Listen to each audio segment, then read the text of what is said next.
Le Tchad et la France ont un destin commun. La coopération militaire entre les deux États est fondée sur des bases solides et non un incident de l'histoire. Il y a exactement 80 ans que la France est libérée de l'occupation nazie.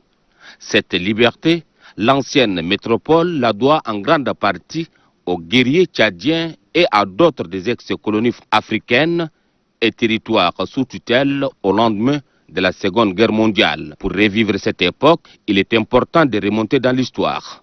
En effet, le 18 juin 1940, depuis son refuge de Londres, plus précisément dans cette petite maison offerte par le Premier ministre britannique Winston Churchill, le général de Gaulle appelle les Français à la résistance face aux nazis.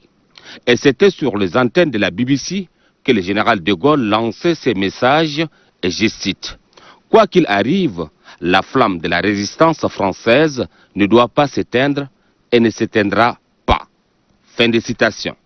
À travers ce message, le général de Gaulle suscite l'espoir et invite ses compatriotes et les alliés coloniaux à les rejoindre pour la libération de son pays. Parmi les pays de l'Afrique équatoriale française, le Tchad est le premier pays africain à répondre favorablement à l'appel du général de Gaulle.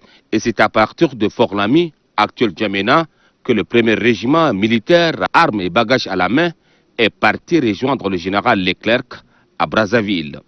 Le Tchad est incontestablement le tout premier pays de l'Afrique noire à avoir rallié la France libre du général Charles de Gaulle. Attaché à ces relations séculaires, 80 ans après la libération de la France, le maréchal du Tchad, Idriss Déby Itno, président de la République, est aussi le premier chef d'État africain à poser ses valises à Brazzaville, comme l'ont fait ses prédécesseurs pour la célébration de cette date historique. Fort de ces liens, à l'époque, le général de Gaulle s'est félicité de la décision courageuse du gouverneur Félix Éboué et du commandant Marchand qui ont fait le bon choix de rallier le Tchad à la France libre.